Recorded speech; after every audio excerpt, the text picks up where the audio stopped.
Hi, Dr. Kash. Thank you so much for joining me today. Can you tell us a little bit about yourself? Certainly, certainly. I'm a proud husband. Been married since 2002, so I guess that makes this about 18 years now. I'm a proud father of two sons. One is 16, is a junior at Western Guilford High School, and one is 12 at Grenoble Middle School. They are they every of course you hear this all the time. My college roommate had kids before I did, and he said, well, you never really know. You think you know what true love is and what that isn't, and then you really realize what it is when you have children. So that's something that that he was right. When our boys were both born, I got to spend all the time with them while they were young, and then in the room and sitting to tell them stories, and just getting to be there with them was just something so special with both my sons. I'm a 29-year educator, proud educator. I have thoroughly enjoyed and love what I do. And, when I went into college, I really at first went in and I thought, hey, I want to be an actuary. I want to make a lot of money. But I was offered a scholarship from the history department, and I became a history major. I've loved history since the third grade when I read Carl Sandburg's series on the Civil War. I fell in love with Abraham Lincoln. He was my favorite historical figure. I've been using one of his quotes a little bit lately. Is if you really want to, it goes something like, if you really want to see someone's true character, give them a little bit of power. So that's kind of being a principal. Sometimes interacting with people, you kind of see that sometimes. But that was really critical for me. Those people who really were there, and teachers were those people for me. Coaches were those people for me. I really saw myself, it really impacted. I really saw myself in a career in government service. I did look at the FBI. I looked at going into the Secret Service, serving there as well. But at that time, in the back, it's a long time ago now, almost 30 years, over 30 years ago now. You had to have, your undergraduate degree and a couple of years professional work experience, before you could go in and apply to be an agent, before you could apply to be in the Secret Service. So my position coach in college, I was very fortunate to receive a football scholarship to play in college. I was very fortunate, I won 2 national championships in football, but at the same time, I was dean's list all the time. I was very fortunate. I got more academic money for scholarships than they had to give me for athletics. So that's something I always stress to my sons. Your academics have to come first. And I was kind of a bargain to the college. They didn't have to spend much money on me because I was very fortunate and did receive a lot on the academic side. But my position coach was the head of the education department. Started taking education classes as a minor. I went in back then. You really weren't in schools internship or anything until you did student teaching. That was my spring of my senior semester of college, and day one I knew. I get a little emotional, but day one I just knew. I knew that's where I was supposed to be, and I'm so fortunate. I had a great mentor that I student taught with, Dennis Stahl. 10 years later, he was so important to me and such a valuable, contributed so much to my life. He did a reading at my wedding. 10 years later, so I've stayed in touch with him, and usually when something great happens in my career or not, I call him. I just call him and I thank him. I think sometimes I wonder if I hadn't had someone like him in my court there to support me, would I have fallen in love with education the way I did, with the way you can have impact? You can really change people's lives. You really support people, to be that ear for people to, it's meaningful to me. It means a lot to me. Part of the reason I became an administrator, moved into be a principal, and what I affectionately call the dark side, being an administrator. But I watched in my 13 years of teaching career, I watched us lose so many really, really good people who really got frustrated with the profession, or frustrated with, different parts of being an educator. And I really thought being an administrator, potentially, I could maybe take some of those things away from them and really support them. So, because we need all the great people we can get. I think you would say the same. Our teachers here at ECG are absolutely incredible. they're very tuned into not just their academics, but also their students. So that's something that is, very, very meaningful and very, very powerful for me as I think about what that looks like. So yeah, I'm 29. I'm in year 29 now. It's been a fabulous ride. I'm very, very fortunate. This is the 4th high school option school I've been able to be principal of. Two of them I created when I was at my previous school, so that was kind of nice to start from scratch. But the early college, I've been in this county, 25, this is my 25th year in Guilford County. And of course, so I was here when this school started. It's an honor to be at the school. I feel, I think that in reflecting, I think it's really helped me understand that, you can't be all business and you can't be all to-do lists. You can't, there's always going to be things to do. But one of the things that really kind of reflected on lately is to really share with the people around you your thanks. And really, even something as simple as, you and I got to interact some, and you put up the video, and just a lot of, you started your own club and all these things you're doing. That is amazing to me. And I appreciate it so much and what you contribute, because you don't do things just to put it on a resume. You do things because they're meaningful to you. It means a lot to you. You want to give back. You want to be able to give. You want to be able to expose people to the different things that you're doing with the club. So that just means a lot. And I think sometimes, all the time, one of the things I really like to stress to people is the quality of your life can be so enhanced by the quality of those you include in it. So that is just something that, you got to know you have that shoulder to lean on. You have to know you have that person who's going to empathize with you. And after a while, it's going to say, okay, it's time to stop being sad. Let's get back to work, But those are the kind of people that have your best interests at heart. And they're not, and people that aren't they just don't take. It's got to be both ways. So that was a long way to say a little bit of myself. So there you go. Why did you decide to become a principal? I loved impacting the 160 or so students I taught every year, and getting a chance to loop back with, sometimes I teach them as freshmen, then as juniors, get to be there during graduation and see them off to college, which was great. But I wanted to have more impact. I wanted to have a chance to ask less people permission to do things I thought was good for students. So it was great to kind of move in, try to move into administration and take on that kind of role to have a greater impact. So now I can't bother just as a teacher, not just my 160 kids. I can walk into every classroom and interact with everybody all the time. So that's the real fun part about it. What inspires you? In my work, it's a little bit like you and I've already talked about. It's that constant opportunity to impact, to have an impact. I get out of the bed in the morning. Monday's my favorite day of the week, because then I got the whole week ahead of me to try to work, to try to get better, to try to be very supportive as I can to my students, supportive as I can to my teachers, and supportive as I can to our parents. Because, and if you were on the open house call beginning of the year, that's really what drives a school, makes it very, very strong. If your students, your parents, your teachers can all be on the same page, you're going to have a school that's very, very productive. You're going to have a school that kids are excited to be at. You're going to have a school where kids aren't excited. They're going to tell you about it and see if we can find a way to fix it. So that's just that daily challenge, that daily opportunity after 29 years is still there for me. It hasn't went away. I think when it starts going away, or if I know it'll be time to hang up, or if I'm more glass half empty, I better move on, because I'm not doing anybody any good. You got to be all in to be an educator. Mm-hmm. Yeah. What is one of your hidden talents? Hidden talents. Oh my gosh. I don't know what hidden talents. I'm a great cheerleader for the Pittsburgh Steelers. I don't know. I love my team.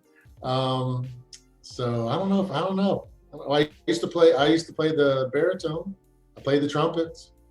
I'm probably not very good at it anymore, but that was a lot of fun. I was the only, at my high school, I was the only football player who, my freshman year, there was 17 of us that were in the band, and it was myself and only one other guy who made it all 4 years in the band. So I love music. That's not hit it, I'm not very talented at it anymore, but So Okay.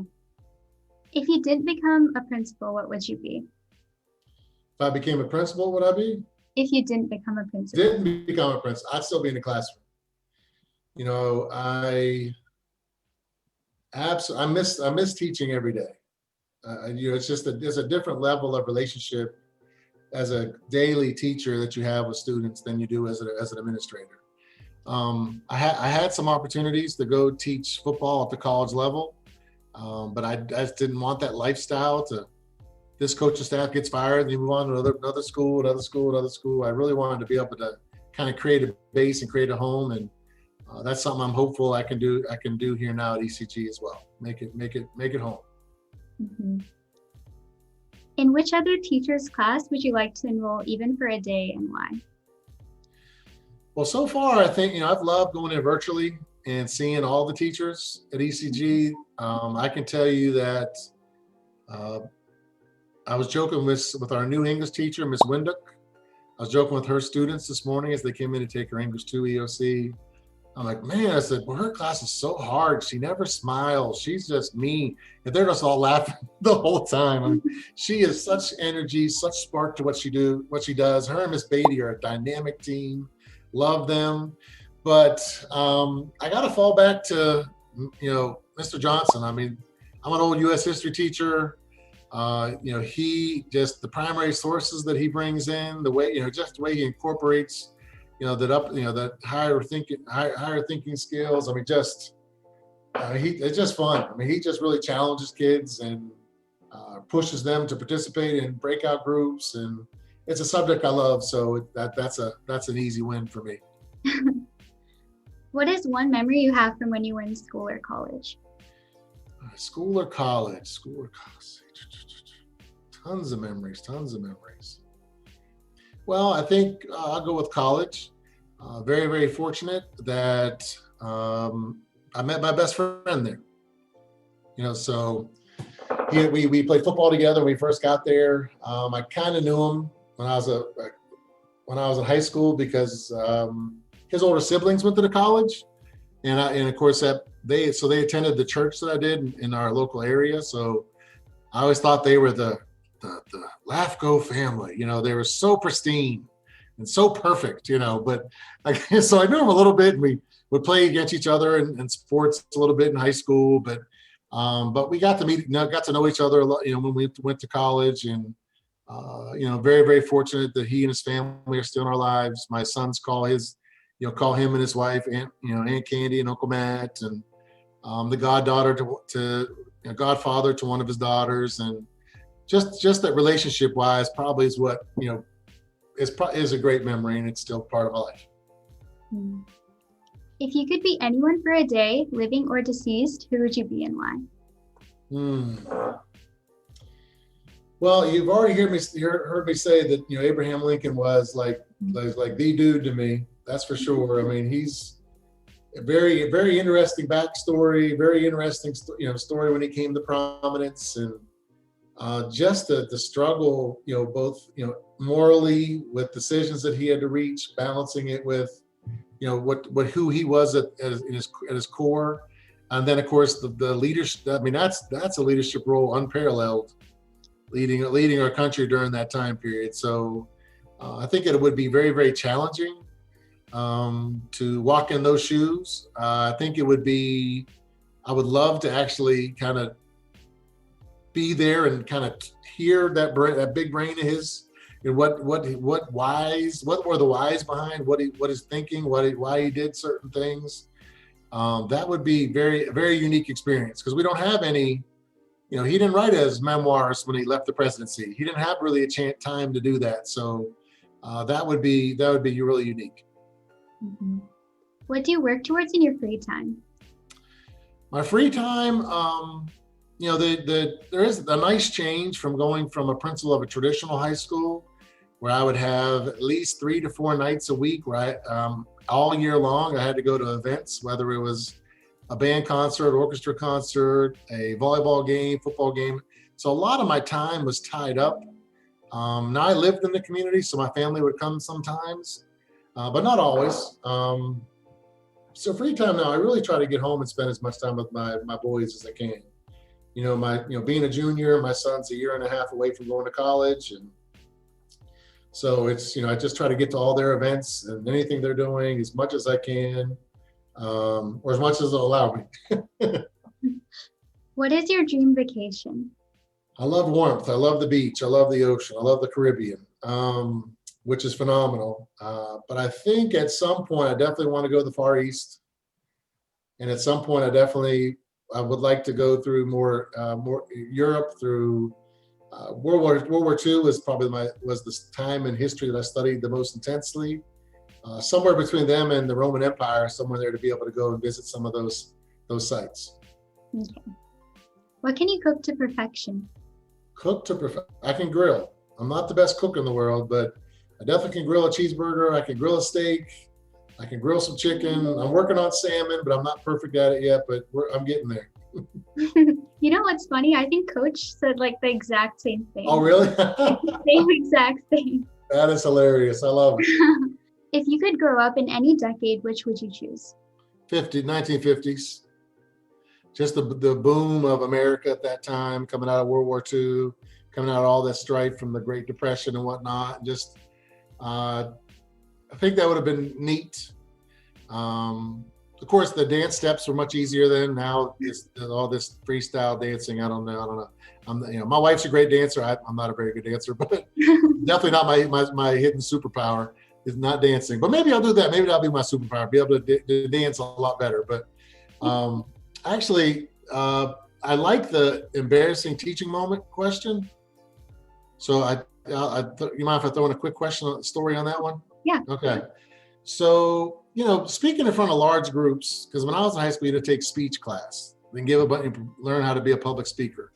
So that was frightening to me. That's definitely frightening to me, believe it or not. And now, of course, I love it. But I was always have those nerves and kind of nervous about talking in front of big groups. And even now, I still get a little bit nervous. But what really cured me of that was I was the student council faculty advisor at Grimsley High School. And at that time, Grimsley High School had about 1,900 students. So we have all the students in this massive auditorium. They're all there. So the student council advisor has to come out and talk and introduce people. So here I come, nervous, scared to death, oh my gosh, I've never talked before 2,000 people in my life. All my colleagues are there, all the teachers are there. And how sometimes when you're walking and you accidentally trip yourself, yeah, you kind of stumble. Well, that's exactly what I did. So I didn't fall down, but I definitely tripped myself somehow or another. The whole auditorium burst out laughing. People are in tears. They're laughing so hard. It was quite, what could have been a very embarrassing moment turned out to be something that I just laughed myself. I just laughed at myself. And at that point, everything was easy. Well, I can say anything now. I've already kind of, looked like kind of a bumbling guy, but that was probably my most embarrassing time, moment as a teacher. And then lastly, what one piece of advice would you give to your students? It kind of goes back to a simple thing. It goes back to a quote that one of my education professors just had outside his door one day. And the quote said, when you forget yourself, you usually do something that everyone else remembers. So, and that kind of goes back to, my whole philosophy of it's so important about who you have in your life, who's around you. But when you just decide, you're like, oh, I know this is not right. I'm just going to do it anyhow. Or no one's here. No one can see what I'm doing. I'm just going to do it. But that quote's always stayed with me. It's kind of, it has guided me at times when I'm like, well, maybe I could take the easy way, or something maybe more extreme, where if you do, then that's something that's everybody always remembers about you. That 5-second decision you did, or that one thing that, it's totally out of character, but somehow or another you made the decision to do it that way, that at that time. So that's always stayed with me. Okay. But really surround yourself with good people. Yeah. Gotta do that. Yeah. And yeah, that's all. This is, I mean, I can't wait to can't wait to get back to some normalcy. Mhm. That'll be beautiful. I mean, seeing the freshmen this week during testing, and I'm just like, they're like, oh my gosh, that's a real person. There we go. It's nice. I can see how tall some people are. I mean, I don't know how tall, I don't know how tall people are. I see their face on the screen, so. But again, I just want to thank you for all that you're doing. I mean, you got a big course load, and with AP classes that you're taking, and it's just so many special people out here at ECG, and it just means a lot to be able to interact and work with them. And like I said earlier, it's just, you got to tell those who, just, it's good to just give thanks for those in your life. So thank you so much for all you're doing. This is great. And we're going to keep asking for more. Remember, if you got too much going on, you can say, no, I'm good. Don't ever hesitate if you got a big test or something's coming up. So Thank you so much for being the best possible principal we can ever have, Dr. Oh, goodness. Thank you so much. Thank you so much.